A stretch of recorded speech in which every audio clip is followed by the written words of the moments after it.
नमो तस्स भगवतो अरहतो सम्मा संबुद्धस्स। नमो तस्स भगवतो अरहतो सम्मा संबुद्धस्स। नमो तस्स भगवतो अरहतो सम्मा संबुद्धस्स।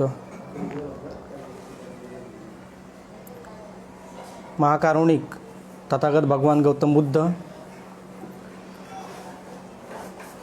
राष्ट्रपिता ज्योतिराव फुले, राजश्री शाहू महाराज, बोधिसत्व डॉक्टर बाबासाहेब आंबेडकर, तसेच सर्व बहुजन महान स्त्रियांना वंदन।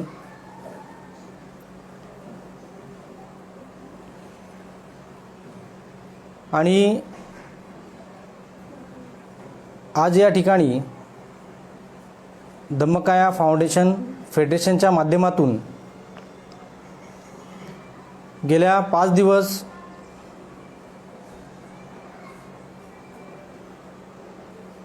FB लाईव्ह प्रवचन मालिका म्हणजे बुद्ध पौर्णिमा उत्सव आम्ही साजरी करत आहोत। गेल्या 4 दिवसामध्ये वेगवेगळ्या सुत्तांवर विवेचन केलं गेलं। त्यामध्ये जे पहिले सुत्त आहे ते म्हणजे उपोषित सुत्त। या उपोषित सुत्ताचे विवेचन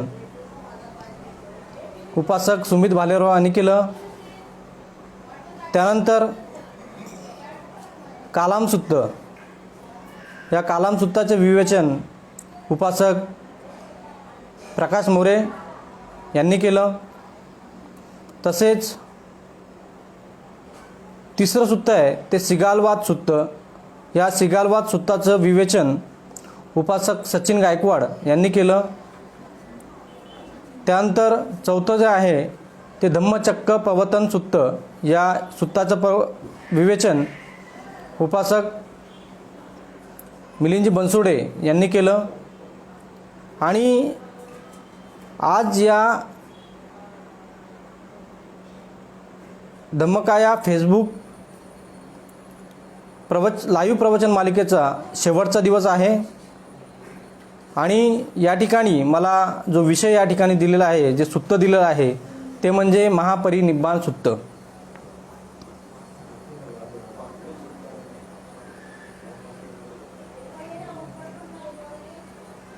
त्यानंतर आपणा सर्वांना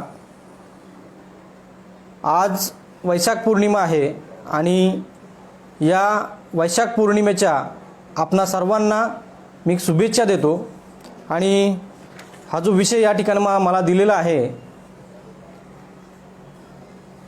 या विषयाचं विवेचन मी करत आहे।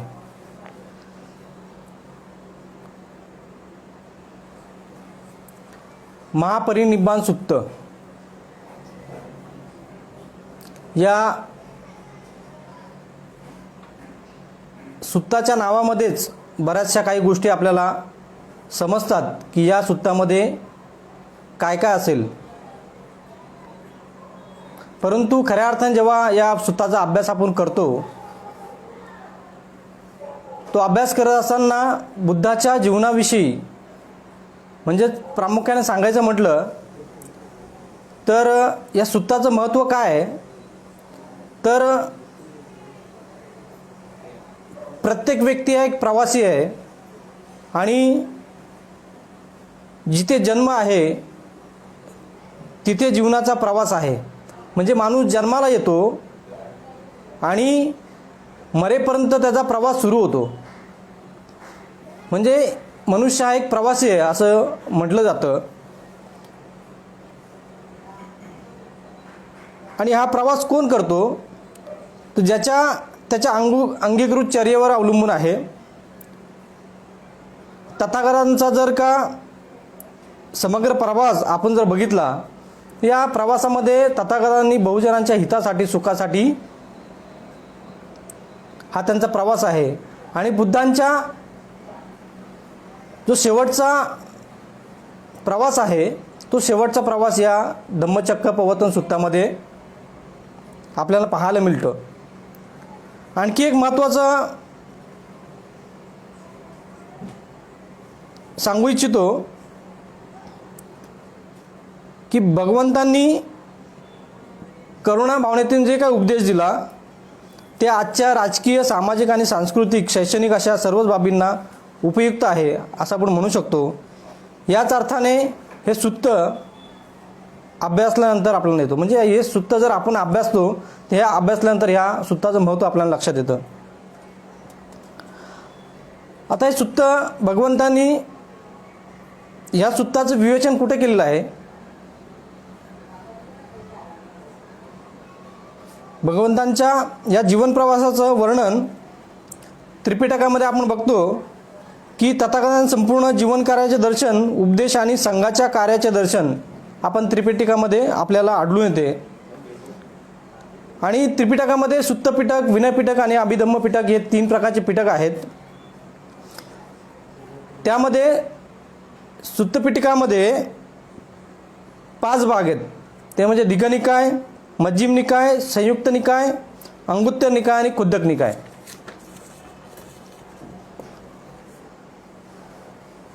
दीघनिकाय या ग्रंथाच्या 34 सुत्तांपैकी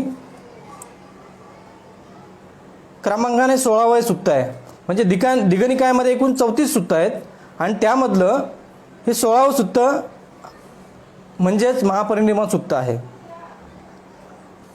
पाली त्रिपिटकातील सर्वात श्रेष्ठ, प्रामाणिक आणि महत्त्वपूर्ण सुत्त आहे असं आपण त्याला म्हणू शकतो.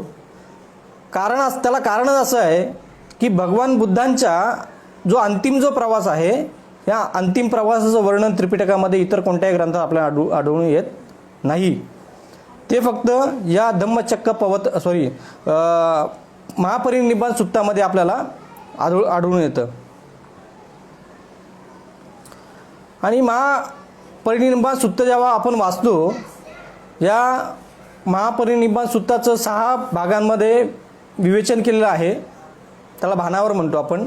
या 6 भानावरामध्ये त्याचं विवेचन आपल्याला केलेलं आढळून येतं. तर जे पहिलं भानावर आहे त्या पहिल्या भानावरामध्ये काय विवेचन केलं आहे आपण प्रथम बघू.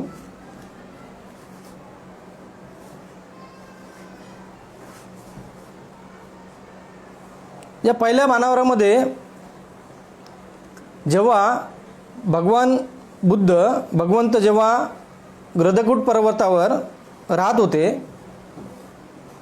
त्यावेळी मगधचा राजा अजातशत्रू ह्याच्यामध्ये एक भावना उत्पन्न होते की जे वज्जी आहेत या वज्जीवर चढाई करू, आपण त्यांचा काय करू, नाश करू, त्यांच्यावर संकट आणू, त्यांचा विनाश करू, अशा प्रकारची भावना त्याच्या मनामध्ये निर्माण होते. आणि ही भावना आपल्या जो अमात्य असतो वर्षाकार ब्राह्मण याला बोलून दाखवतो आणि वर्षाकार ब्राह्मणाला सांगतो की तू काय कर, ज्या ठिकाणी गृधकूट पर्वतावर भगवान बुद्ध आहेत तिथे जा आणि भगवान बुद्धांना ही गोष्ट तू सांग. तेव्हा जो वर्षाकार ब्राह्मण जो असतो तो भगवान बुद्धांकडे जातो आणि ही सर्व गोष्ट भगवान बुद्धांना कथन करतो.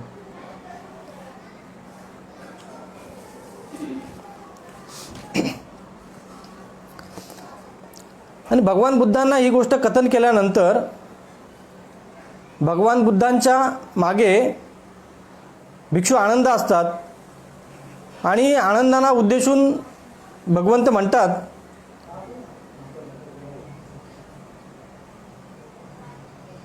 की काय आनंदा, वज्जी जे आहेत ते सहमतीने नेहमी बैठका घेतात का?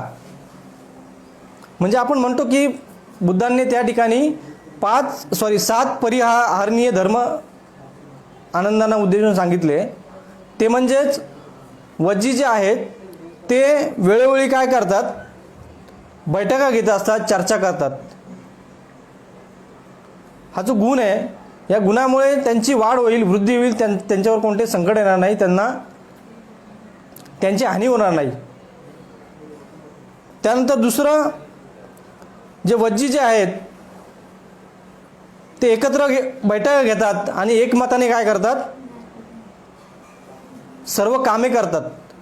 त्यामुळे त्यांची हानी होणार नाही, त्यांच्यावर संकट येणार नाही,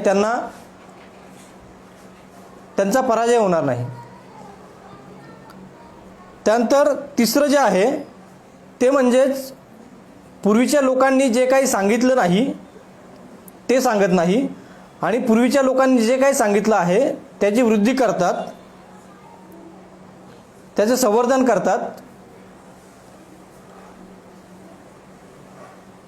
हे जोपर्यंत ते करत राहतील तोपर्यंत त्यांची हानी होणार नाही, त्यांची हार होणार नाही. त्यानंतर चौथा आहे, ते वृद्धांचा सत्कार करतात आणि गौरव करतात. त्यामुळे त्यांची हानी होणार नाही किंवा ते पराजित होणार नाहीत. त्यानंतर पाचवा आहे, कुलातील स्त्रिया व कुमारिकांना ते ओढून बळजबरीने घरात ठेवत नाहीत. त्यानंतर सहावं आहे, वज्जींच्या नगरातील जे चैत्य असतील त्यांचा ते सत्कार करतील, त्यांचा गौरव करतील, त्यांना मान देतील, त्यांची पूजा करतील. जे काही वज्जींच्या नगरामध्ये जे काही चैत्य आहेत यांची जे नेहमी पूजा करतील तर किंवा त्यांना मान देतील तर त्यांचा विजय नक्की आहे, त्यांचा हार होणार नाही.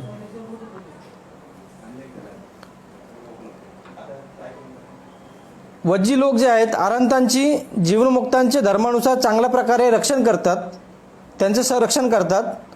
आरंतांनी सुखाने राहावं या ठिकाणी त्यांना संरक्षण प्राप्त करून देतात. अशा प्रकारच्या कामे ते करत असल्यामुळे त्यांची हार होणं शक्य नाही, त्यांना हरवणं शक्य नाही असं बुद्ध भगवंतांना सांगतात.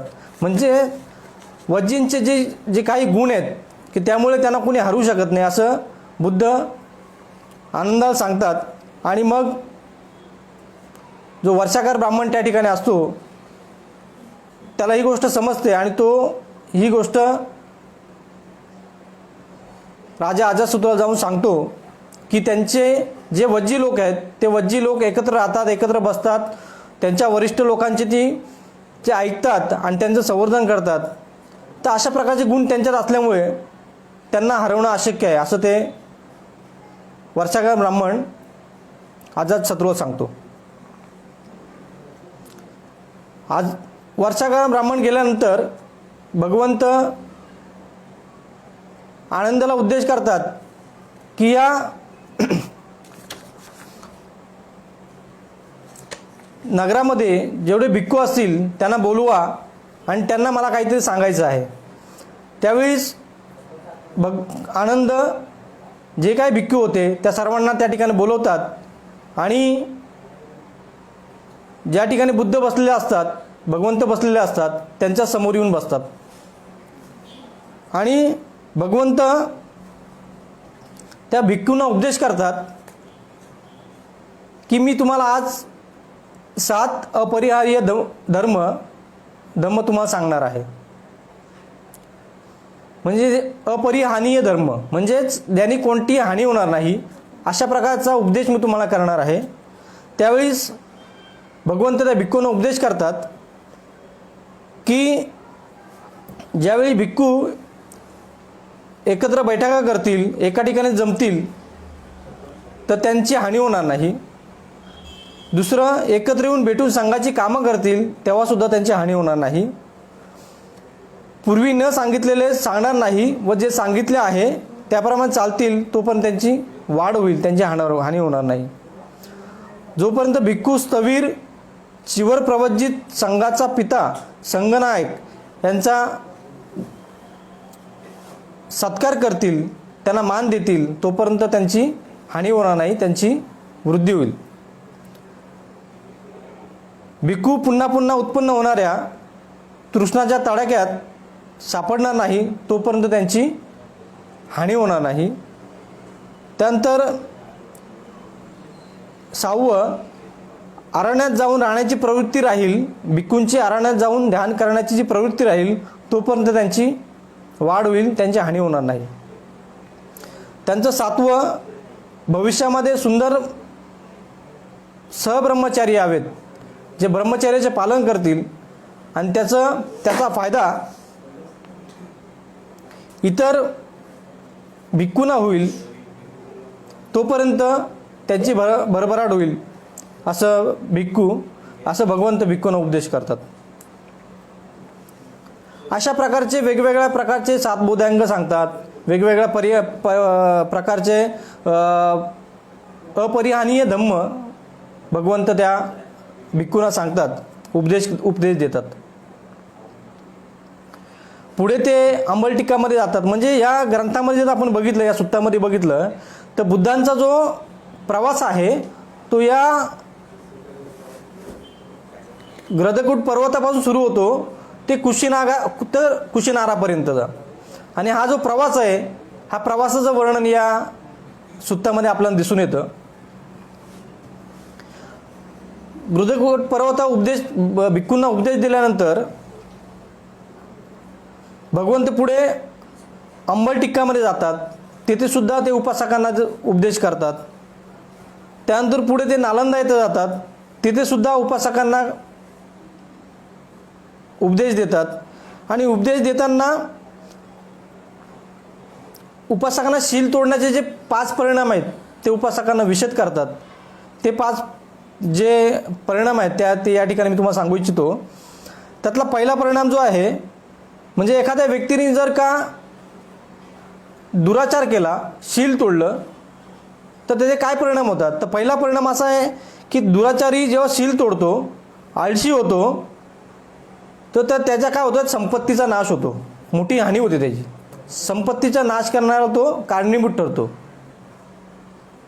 दुसरं कारण या ठिकाणी बुद्धांनी सांगितलं की त्याची वाईट कीर्ती पसरते. जर त्याने शील तोडत असेल तर समाजामध्ये त्याची जी कीर्ती आहे ती वाईट कीर्ती पसरते. त्याच्या बाबतीत लोक वाईट विचार करतात. अशा प्रकारचा दुसरा परिणाम या ठिकाणी बुद्धांनी सांगितले आहे. त्यानंतर तिसरा आहे ते म्हणजे क्षत्रिय किंवा गृहपती किंवा श्रमण जे असतील, या श्रमणांमध्ये त्याची जी प्रतिमा आहे ती मलिन असेल, त्याच्याकडे बघण्याचा दृष्टिकोन आहे, जर तो शील तोडत असेल तर या लोकांमध्ये त्याची प्रतिमा जी आहे ती मलिन प्रतिमा असेल. चौथं जे आहे ते म्हणजे मनुष्य मूढ राहून मृत्यूला प्राप्त होतो.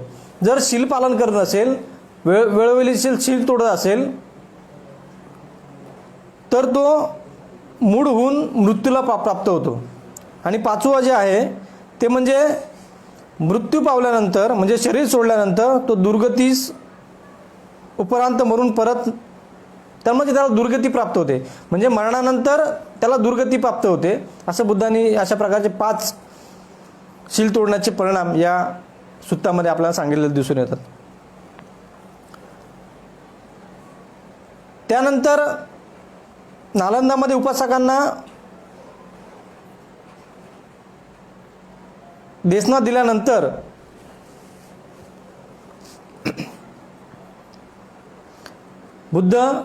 भगवंत आनंदाला म्हणतात की आनंद, आपण काय करू आता, पाटलीग्राममध्ये जाऊ.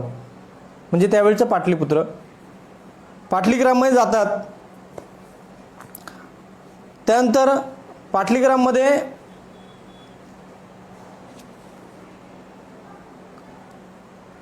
त्या ठिकाणी उपासकांना, भिक्खूंना उपदेश करतात. आणि त्यानंतर ते कोटीग्राम इथे जातात.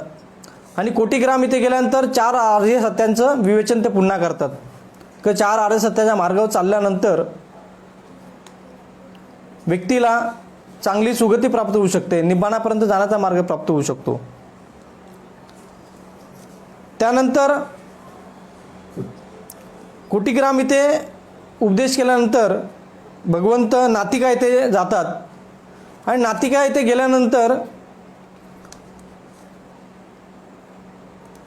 बंते आनंद भगवंतांना विचारतो की या नातिकामध्ये साळ नावाचा भिक्खू होता, तो मरण पावला. आणि तो मरण पावल्यानंतर त्याची गती काय झाली. म्हणजे बुद्धांना विचारतो की साळ नावाचा एक भिक्षू होता आणि भिक्षू मरण पावल्यानंतर त्याची गती काय झाली. तर त्यानंतर पुढे आणखी विचारतो आनंद की या ठिकाणी नंदा नावाची भिक्षुणी होती, ती सुद्धा मरण पावली, तिची गती काय झाली? त्यानंतर सुदत्त नावाचा उपासक होता, तो सुद्धा मरण पावला, मग त्याची गती काय झाली? त्यानंतर सुजाता नावाची जी उपासिका होती ती सुद्धा मरण पावली, तिची गती काय झाली? त्यानंतर निकट नावाचा उपासक होता, ती सुद्धा या नातिकामध्ये मरण पावली, तिची गती काय झाली? अशा प्रकारे प्रश्न जो आनंद आहे तो भगवंतांना विचारतो आणि भगवंत त्याची प्रत्येकाची गती काय झाली हे गती स्पष्ट करतात. आणि गती स्पष्ट केल्यानंतर भगवंत आनंदाला म्हणतात की आनंद, अशा प्रकारे एखादा भिक्खू किंवा उपासक जेव्हा मरण पावतो तर त्याची गती विचारणं, वेळोवेळी गती विचारणं म्हणजेच बुद्धांना त्रास देणं आहे. तर अशा प्रकारची गती प्रत्येक वेळी विचारली नाही पाहिजे असं बुद्ध आनंदाला सांगतात. आणि मग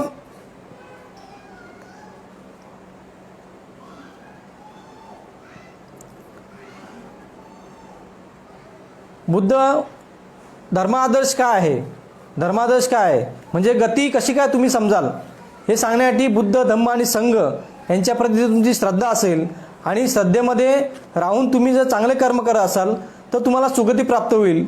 म्हणजे तुम्हाला काय गती प्राप्त झाली हे सांगण्याची गरज लागणार नाही असे भगवंत भिक्खूंना सांगतात.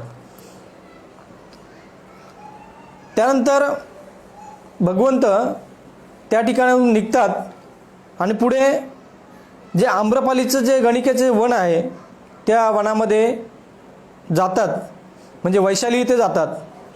आणि आम्रपाली जे आम्रवन असतं, या आम्रवनामध्ये विहार करत असताना जी गणिका आहे आम्रपाली, तिला समजतं की भगवंत या वनामध्ये विहार करत आहेत.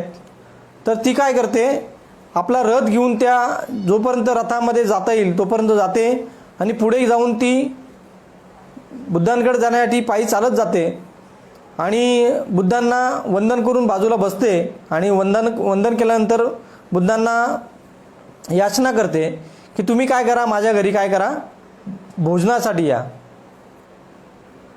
त्यानंतर भगवान बुद्ध त्यांना मूकसंमती देतात आणि तिचं भोजनाचं आमंत्रण स्वीकारतात.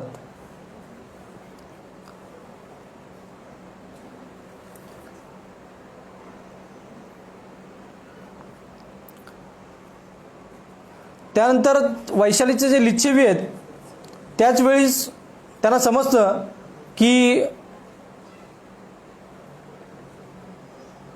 जे आम्रपाली आहे या आम्रपालीचं भोजनाचं आमंत्रण भगवान बुद्धाने स्वीकारलं आहे. आणि मग ती जे वैशालीचे लिच्छवी आहेत ते लिच्छवी बुद्धांकडे जातात आणि त्यांना विनंती करतात की आमचं भोजनाचं आमंत्रण तुम्ही स्वीकार करावं. परंतु भगवंत त्यास नकार देतात आणि भगवंत आम्रपालीच्या गणिकेच्या घरी भोजनास जातात. आणि भोजनदान दिल्यानंतर आम्रपाली भगवान बुद्धांच्या जवळ जाऊन बसते आणि त्यांना वंदन करते आणि त्यांना जे आम्रवण आहे ते दान करते, भिक्खू संघाला दान करते.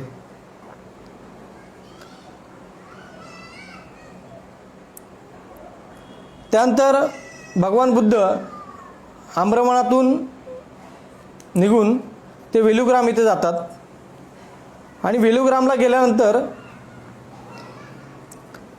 त्यांना एक गंभीर आजार असा उत्पन्न होतो आणि आजार उत्पन्न झाल्यानंतर त्याची अत्यंत पीडादायक मरणासन्न अवस्था बुद्धांची होते. अत्यंत मरणांतक पीडा त्यांना होते. परंतु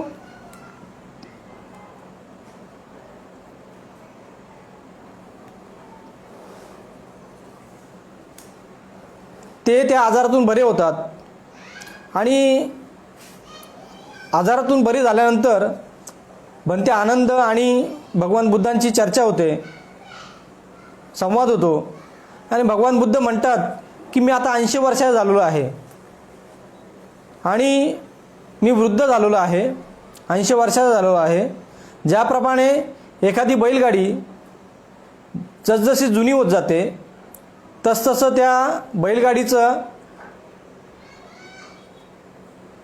काही भाग आहेत, सुट्टे भाग आहेत, ते निकामी होतात, तुटतात आणि मग आपण काय करतो, ते सुट्टे भाग, तुटलेले भाग पुन्हा जोडतो आणि ती बैलगाडी चालवत असतो. त्याचं उदाहरण देऊन भगवंत आनंदाला म्हणतात, भगवंत मी आता 80 वर्षाचा झालेलो आहे आणि आता हा जो प्रवास आहे तो या बैलगाडीसारखा माझा झालेला आहे.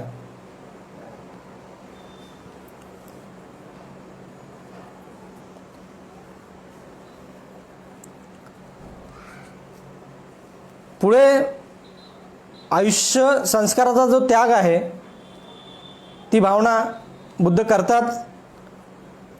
भगवंत आनंदाला म्हणतात, आनंदा, तथागताने वृद्धिपदाची भावना केली आहे, वाढवलेली आहे, चालवलेली आहे, प्रस्थापित केलेली आहे, अनुष्ठान केलेलं आहे, त्याचा परिचय करून घेतला आहे, त्यांचा अभ्यास केलेला आहे. त्यांची इच्छा असेल तर ते तथागत एक कल्प किंवा कल्पाचा राहिलेला भाग राहू शकतात.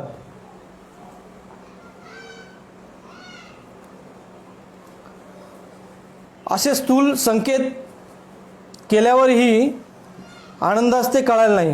म्हणजे बुद्ध म्हणतात की भगवंताने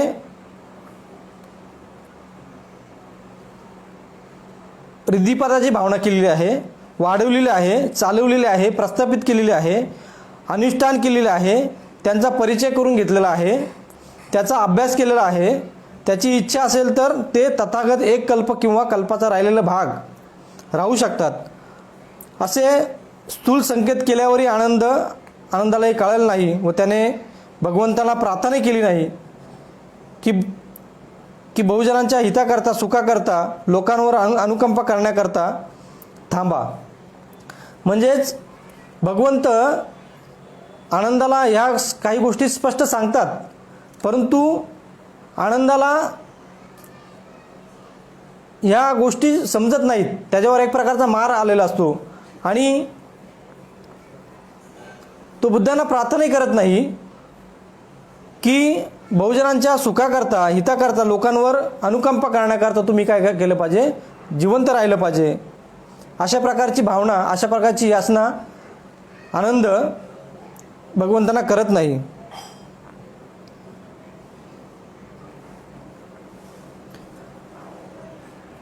त्यानंतर तो जो मार जो आनंदावर आलेला असतो तो मार भगवंतांच्या जवळ जाऊन बसतो आणि भगवंतांना म्हणतो, भगवंत तुमचा परिनिर्वाणाचा काळ जवळ आलेला आहे.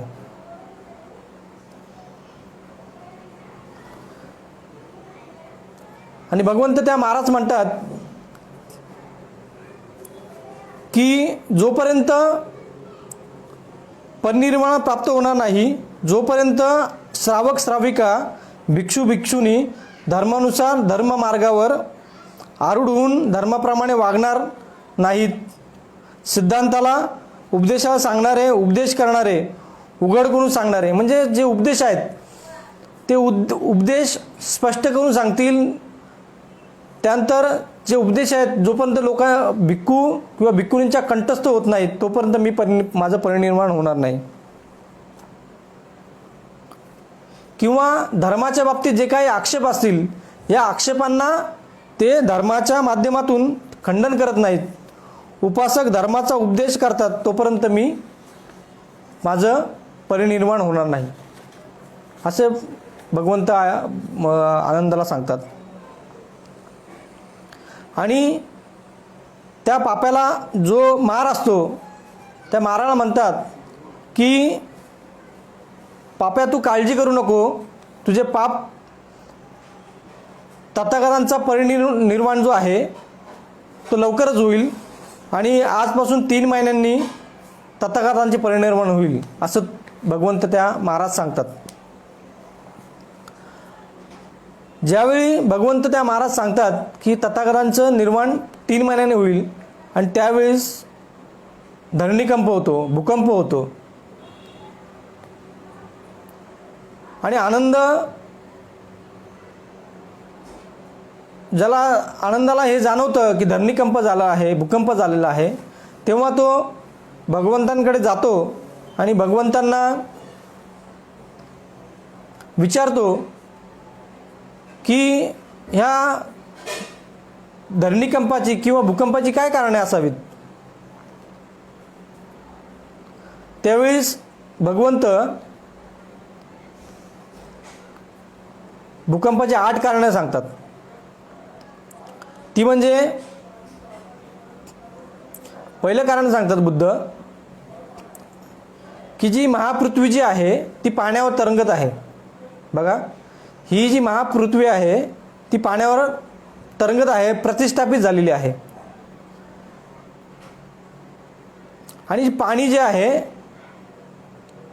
ते वायूवर प्रतिष्ठापित झालेलं आहे व वायू आकाशात स्थित आहे. आणि जेव्हा मोठा वारा वाहू लागल्यानंतर ही धरणी कंपित होते. म्हणजे बघा कसं सांगितलेलं आहे की ही पूर्ण धरती आहे, ही धरणी ही पाण्यावर तरंगत आहे आणि या पाण्यावरती वायू आहे. आणि जेव्हा वायू जोराची हवा येते, वादळ येतं, त्यावेळी ही धरणी कंपित होते. असं बुद्धांनी त्यावेळी भूकंपाचं पहिलं कारण सांगितलं आहे. त्यानंतर आणखी एक कारण बुद्धांनी सांगितलं की बोधिसत्व जेव्हा तुषित देवलोकातून आईच्या गर्भात जेव्हा प्रवेश करतो त्यावेळी सुद्धा काय होतो, भूकंप होतो. त्यानंतर तथागत जो बोधिसत्व असतो तो त्याला सम्यक समबुद्धी जेव्हा प्राप्त होते तेव्हा सुद्धा भूकंप होतो, तेव्हा सुद्धा धरणीकंप होते. त्यानंतर पुढचं कारण तथागत सांगतात की जेव्हा धम्मचक्र प्रवर्तन जेव्हा होतं, धम्मचक्र प्रवृत्तीत जेव्हा होतो त्यावेळी सुद्धा काय होतो, भूकंप होतो, म्हणजे धरणी कंपित होते. त्यानंतर स्मृतिमान आयुष्य संस्कार सोडून देतो, म्हणजे आयुष्याचा जो संस्कार आहे तो जेव्हा सोडून देतो तेव्हा सुद्धा धरणी कंपित होते, भूकंप होतो. आणि शेवटचं की तथागत पूर्णपणे निर्वाणाला प्राप्त होतात, त्यांचं महापरिनिर्वाण होतं, त्यावेळी सुद्धा काय होतं, धरणी कंपित होते, त्यावेळी भूकंप होतं. अशा प्रकारचे 8 प्रकारचे भूकंपाची कारणं बुद्धांनी सांगितली आणि ही कारणं या सुत्तामध्ये प्रतिपादित केलेली आहेत. त्याचप्रमाणे बुद्धाने 8 परिषदा आहेत त्यासुद्धा सांगितल्यात. त्यानंतर 8 अभिभू आयातन काय आहेत ते सुद्धा बुद्धांनी या ठिकाणी सांगितलेलं आहेत. ते खूप डीपमध्ये आहे ॲक्च्युली. त्यानंतर 8 प्रकारचे विमोक्ष सुद्धा या सुत्तामध्ये सांगितलं गेलेलं आहे.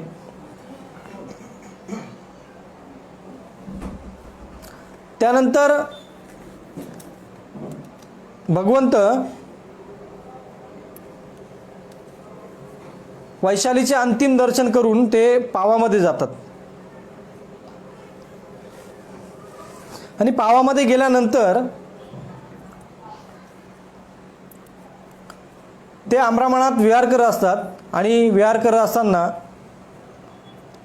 जो चुंद नावाचा एक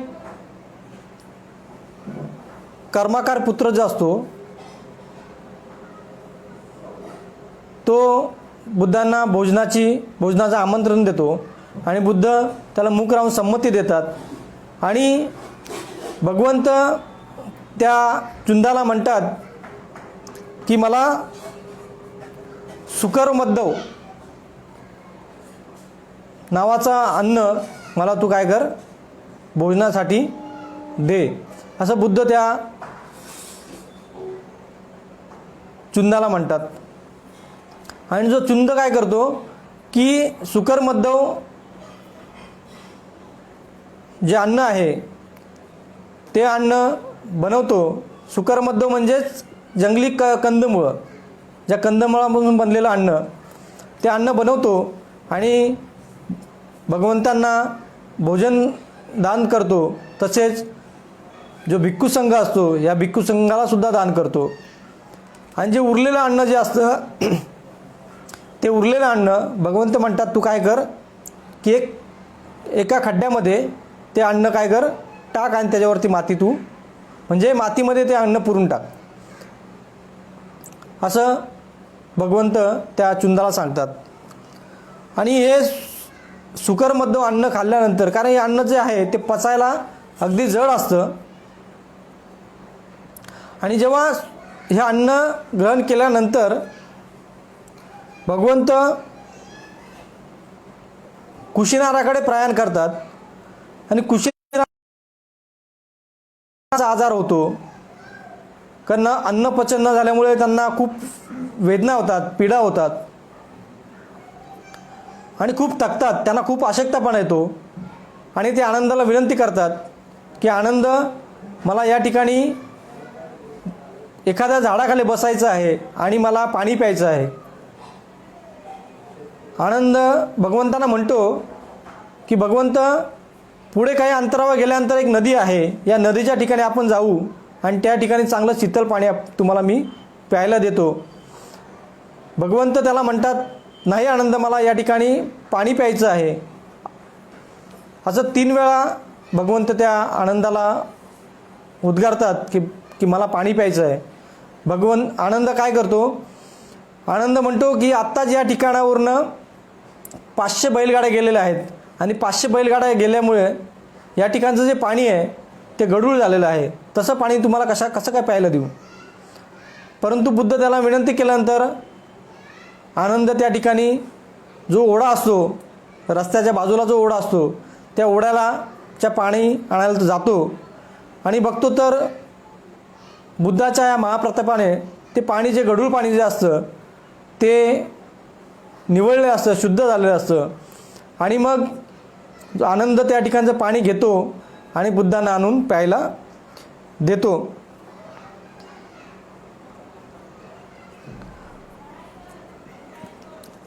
आणि त्यानंतर पुढे ती नदी पार केल्यानंतर भगवंत कुशीनारामध्ये येतात आणि कुशीनारामध्ये शाल वृक्षांचं वन असतं, त्या वनामध्ये प्रवेश करतात. आणि प्रवेश केल्यानंतर 2 शाल वृक्षांच्या खाली ते आसनस्थ होतात आणि त्या ठिकाणी एक सिंहस्थ अवस्था प्राप्त करून ते त्या झाडाखाली झोपतात. आणि झोपल्यानंतर जे शालवृक्ष असतात, का शालवृक्ष बहराचा जो कालावधी असतो तो निघून गेला असतो आणि ते शालवृक्ष आहेत ते अगदी त्यांना पानं राहिलेली नसतात, तो बहरलेला नसतो. परंतु ज्यावेळी बुद्ध त्या ठिकाणी जातात आणि त्या वृक्षांच्या खाली झोपतात, त्यावेळी तो शालवृक्ष आहेत ते बहरतात, त्याला फुलं येतात, फळं येतात आणि या फुलांचा वर्षा हे वृक्ष जणू काय बुद्धाच्या अंगावर करतात. अशा प्रकारचं वातावरण या संपूर्ण वृक्षामध्ये, शालवनामध्ये निर्माण होतं. त्यानंतर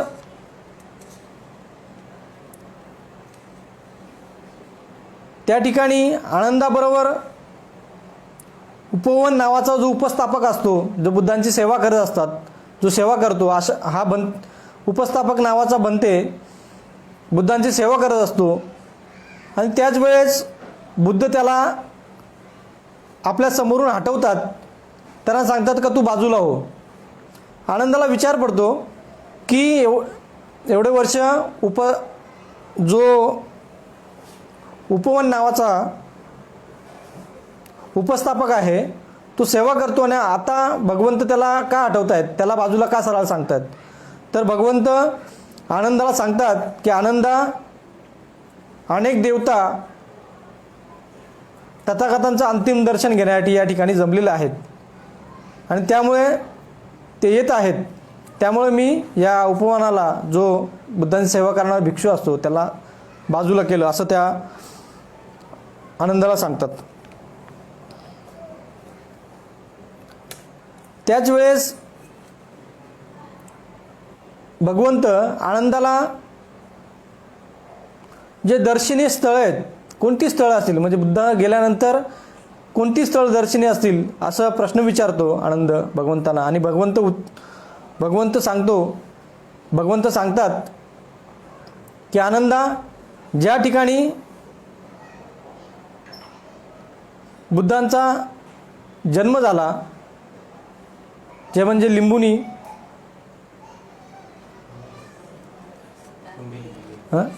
लुंबिनी, त्यानंतर ज्या ठिकाणी बुद्धाने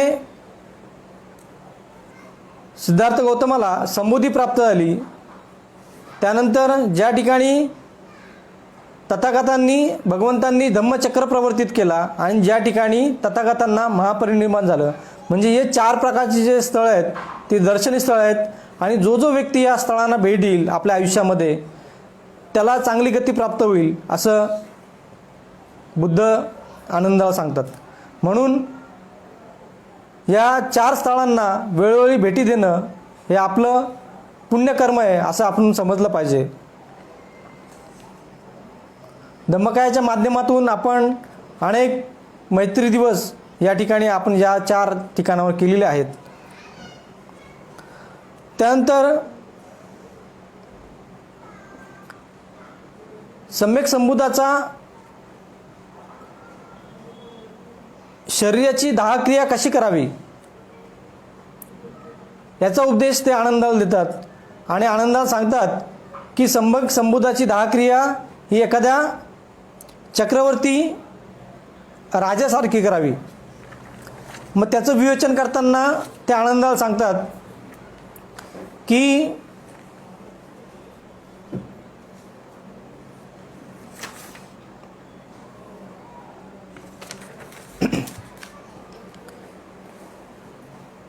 तथागतांचं महापरिनिर्वाण झाल्यानंतर त्यांचं जे शरीर आहे ते शरीर एका कापडाने त्याला लपेटायचं आहे.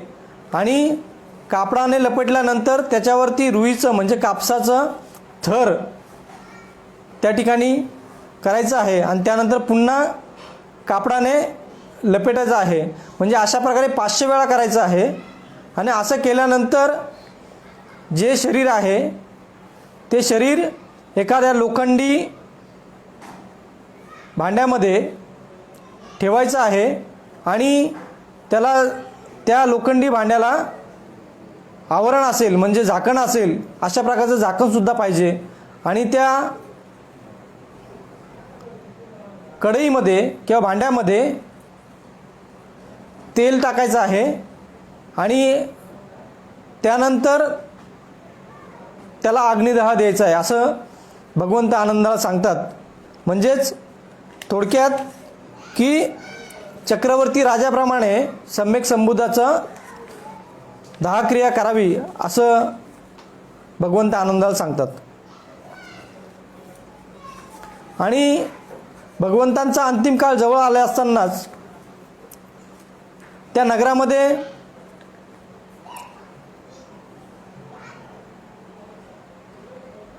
भगवंत आनंदाला सांगतात की या नगरातील जे काही लोक असतील, जे काही भिक्खू असतील, या माझ्या परिनिर्वाणाची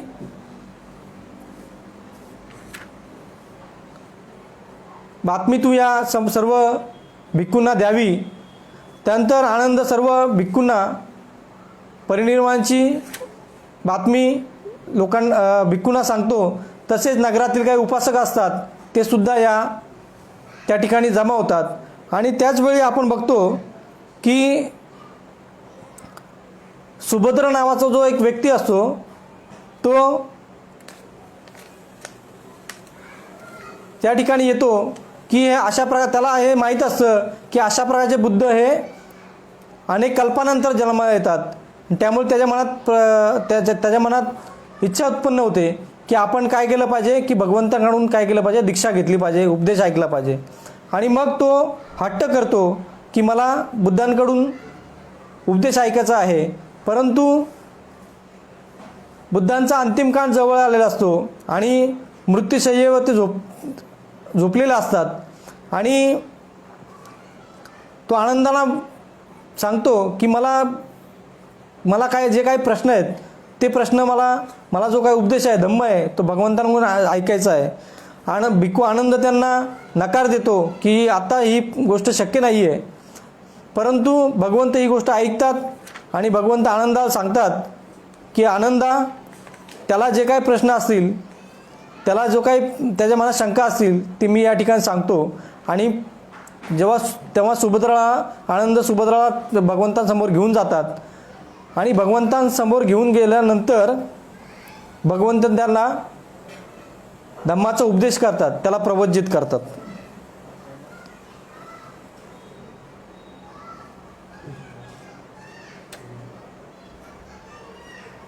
आणि प्रवज्जित केल्यानंतर तथागतांचे जे अंतिम उपदेश आहे सर्व भिक्खूंना, तो अंतिम उपदेश करतात. आणि आनंद भगवंतांना विचारतो की भगवंत, आपण गेल्यानंतर या आमचा शास्ता कोण आहे? तेव्हा भगवंत आनंदात सांगतात, माझं जरी परिनिर्वाण झालं तरी धम्म हाच तुमचा शास्ता आहे, माझा उपदेश हाच तुमचा शास्ता आहे. ही गोष्ट ते आनंदाला सांगतात. त्यानंतर एका भिक्खूंनी दुसऱ्या भिक्खूला काय हाक मारली पाहिजे याचं सुद्धा विवेचन ते करतात आणि सांगतात की एखादा स्थवीर भिक्षू असेल, वयाने मोठा भिक्षू असेल, त्याने वयाने लहान जो भिक्षू असेल त्याला आयुष्यमान किंवा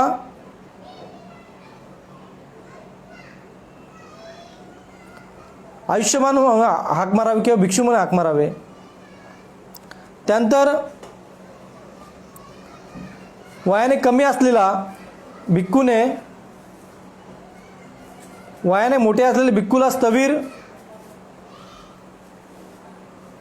किंवा आयुष्यमान हाक मारावी असे बुद्ध सांगतात. त्यानंतर अंतिम वचन भगवान बुद्ध सांगतात की मी तुम्हाला सांगतो, सर्व संस्कार वेय धर्म आहेत. अप्रमादाच्या बरोबर म्हणजे आळस न करता जीवनाच्या ध्येयाला संपादन करा. म्हणजे शेवटचं जे वचन आहे बुद्धाचं, ते बुद्धाचं वचन असंच आहे की प्रमादामध्ये न राहता, आळशी न राहता तुम्ही तुमच्या ध्येयाला काय करा? संपादन करा. हे बुद्धांचं अंतिम वचन आहे. त्यानंतर बुद्ध ध्यानाच्या अवस्थांमध्ये जातात आणि ध्यानाच्या अवस्थांमध्ये गेल्यानंतर त्यांचं महापरिनिर्वाण होतं. आणि महापरिनिर्वाणाची जी बातमी आहे ती संपूर्ण त्या कुशीनारामध्ये, जे कुशीनाराचे मल्ल असतात त्यांना समजते, संपूर्ण भिक्खू संघाला समजते. आणि जे कुशीनाराचे जे मल्ल आहेत ते त्या ठिकाणी येतात आणि बुद्धांनी ज्याप्रमाणे सांगितलं असतं की सम्यक संबुद्धाचा जो 10 अग्नी आहे तो कशा प्रकारे केला पाहिजे, अंत्यसंस्कार कसा केला पाहिजे, अशा ज्याप्रमाणे बुद्धांनी सांगितलं असतं त्याप्रमाणे हे जे मल्ल आहेत त्या प्रकारे बुद्धांचा अंतिम संस्कार करण्याची तयारी करतात. ज्याप्रमाणे बुद्धांनी सांगितलं त्याप्रमाणे ते कापूस आणि कपड्याने त्यांचं शरीर गुंडाळतात आणि मूलगंध कुटी आहे, या मूलगंध कुटीवरती एक स्तूप बांधून त्या ठिकाणी त्यांची चिता ठेवतात. आणि चिता ठेवल्यानंतर त्यांचं शरीर त्या ठिकाणी ठेवल्यानंतर 7 दिवस ते त्यांच्या नगरामध्ये त्यांची पूजा अर्चा करतात. आणि पूजा अर्चा केल्यानंतर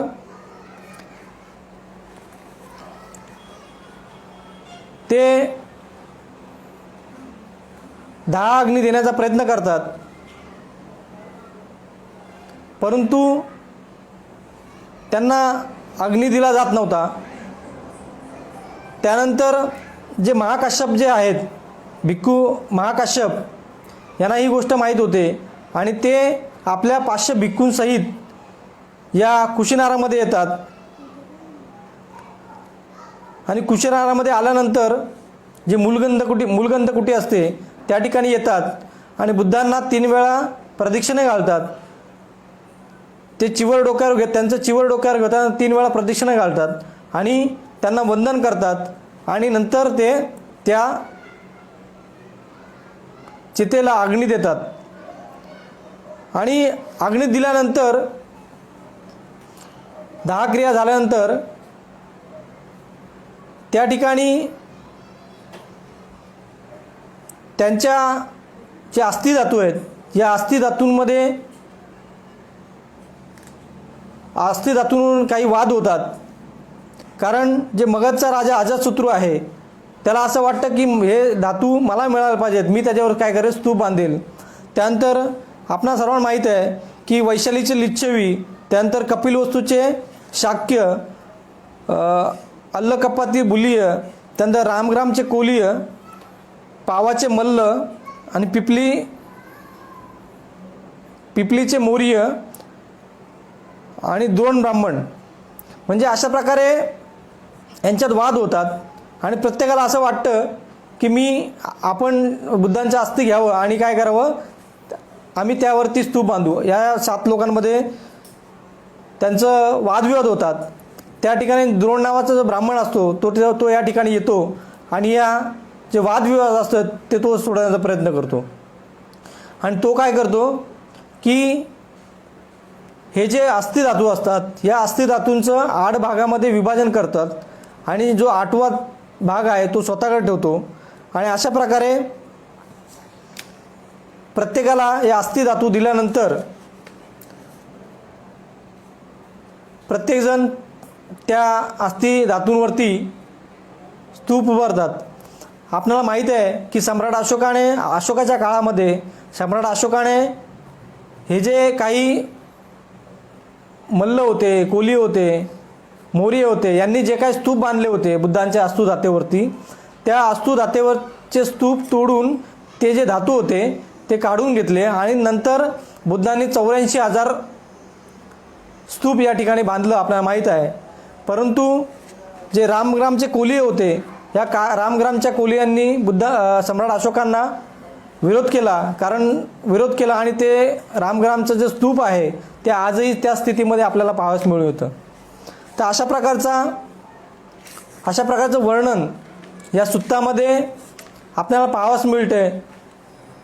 हे जे सुत्त आहे, महापरिनिर्वाण सुत्त, हे वैशालीपासून ते कुशीनारापर्यंत हा जो महामार्ग आहे एक प्रकारचा, या महामार्गामध्ये जो बुद्धांचा प्रवास आहे, या प्रवासाचं वर्णन या सुत्तामध्ये आपल्याला दिसून येतं. आणि अशा प्रकारचं वर्णन बुद्धांच्या विषयी इतर कोणत्याही सुत्तामध्ये आपल्याला दिसून येत नाही. त्यामुळे हे जे सुत्त आहेत, हे सुत्त त्या दृष्टीने महत्त्वपूर्ण सुत्त आहे असं आपण म्हणू शकतो. आणि धम्मकायाच्या माध्यमातून आपण अशा प्रकारचं प्रवचन मालिका गेल्या 5 दिवसापासून करत आहोत. आणि या सुत्तांचं चर्चा समाजामध्ये झाली पाहिजे, लोकांपर्यंत ही सुत्त गेली पाहिजेत. कारण बुद्धाचा धम्म अथांग आहे. काही सीमित ज्या कथा आहेत त्या वेळोवेळी सांगितल्या जातात, परंतु त्या पलीकडे जाऊन बुद्धाचा धम्म हा अथांग आहे. त्रिपिटक आहे, सुत्तपिटक आहे. त्रिपिटकामध्ये सुत्तपिटक आहे, विनपिटक आहे, अभिधम्म पिटक आहे. यातल्या ज्या काही गोष्टी आहेत, जे काही सुत्त आहेत ते समाजापर्यंत आले पाहिजेत, लोकांना समजले पाहिजेत. कारण जोपर्यंत समाजामध्ये या बाबतीत, कारण बुद्धांच्या बाबतीत किंवा त्यांच्या उपदेशांच्या बाबतीत काही गैरसमज समाजामध्ये आहेत, काही वादविवाद आहेत. आणि हे वादविवाद, काही गैरसमज जोपर्यंत हे सुत्त तुमच्या समोर येत नाहीत, जे त्रिपिटकाच्या माध्यमातून ज्याची प्युअरिटी आजही आहे ते सुत्त जोपर्यंत समाजामध्ये येत नाही तोपर्यंत हे वादविवाद किंवा जे काही छोट्या मोठ्या गोष्टीवरनं किंवा सैद्धांतिक काही वाद आहेत ते वादावरती पडदा पडणार नाही. म्हणून धम्मकाच्या माध्यमातून आम्ही या विषयांची चर्चा करत असतो. आणि या ठिकाणी मला हे जे सुत्त आहे ते सुत्त सांगण्याचं मांडण्याची संधी धम्मकाया फेडरेशनच्या माध्यमातून उपलब्ध करून दिली, तरी मी आपणा सर्वांचे धम्मकायाचे या ठिकाणी आभार व्यक्त करतो आणि आपणा सर्वांचं मंगलो, आपणा सर्वांचं कल्याणो असं मी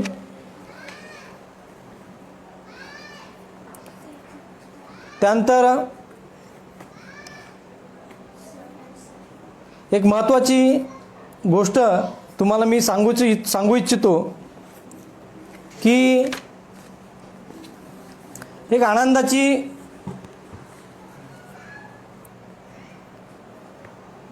बातमी मी या फेसबुक लाईव्हद्वारे आपणा सर्वांपर्यंत पोचवू इच्छितो की धम्मकाया गेल्या 12 वर्षापासून समाजामध्ये धम्माचा प्रचार आणि प्रसार करण्याचं काम अविरतपणे करत आहे। वेगवेगळ्या प्रकारचे कॅम्प्स, प्रशिक्षण शिबिर आम्ही घेत असतो, समाजामध्ये वेगवेगळ्या कार्यक्रमामध्ये आम्ही जात असतो, समाजाला धम्माच्या प्रति मार्गदर्शन करत असतो आणि हे करत असताना गेल्या अनेक वर्षापासून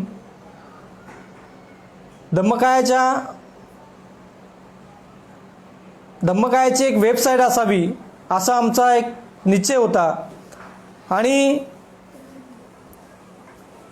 ही वेबसाईट आम्ही आज या वैशाख पौर्णिमेच्या बुद्ध पौर्णिमेच्या निमित्ताने आपणासमोर घेऊन येत आहोत आणि आज या ठिकाणी मी जाहीर करतो की धम्मकाया फेडरेशनची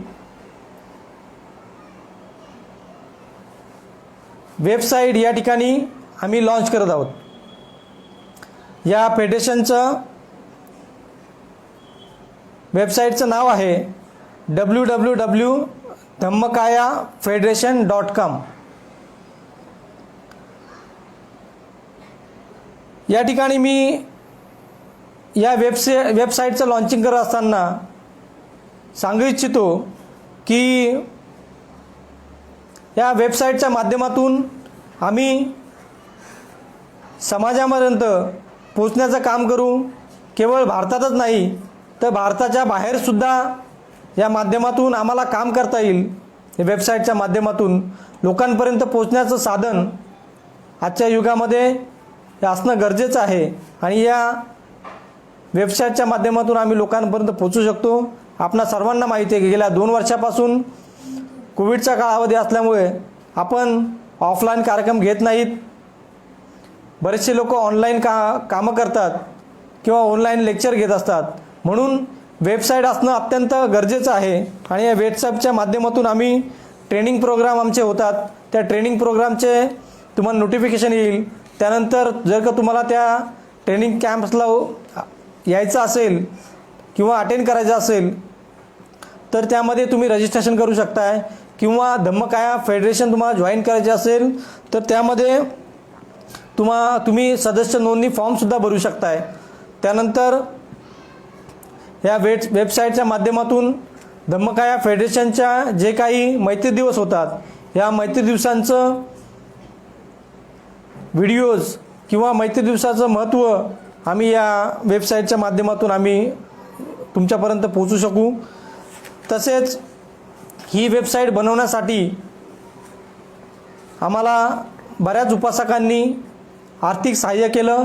त्या सर्व उपासकांचं मी या ठिकाणी आभार व्यक्त करतो, कारण अर्थाशिवाय पैशाशिवाय ही वेबसाईट लॉन्च होणं शक्य नव्हती। तरी ज्या लोकांनी ही वेबसाईट तयार करण्यासाठी आर्थिक दान दिलं, धम्मदान दिलं, ज्यांनी दान दिलं त्यांचे मी पुन्हा एकदा आभार व्यक्त करतो। आणि सगळ्यात महत्त्वाचं म्हणजे ही वेबसाईट सुरू करण्यासाठी जे उपासक आहेत ते म्हणजे उपासक अमित कांबळे यांनी अथक प्रयत्न करून गेल्या अनेक दिवसामध्ये ते प्रयत्न करत आहेत, रात्रंदिवस त्यासाठी कार्यरत। मी धम्मकाया फेडरेशनच्या माध्यमातून उपासक अमित कांबळे यांचे खरोखर मी खूप आभार व्यक्त करतो आणि या वेबसाईटच्या माध्यमातून धम्माचा प्रचार आणि प्रसार करायला आम्हाला सहकार्य होईल, सहकार्य कराल मी अशी सर्वांना अपेक्षा व्यक्त करतो आणि या ठिकाणी थांबतो. आपणा सर्वांचं मंगल हो, आपणा सर्वांचं कल्याण हो अशी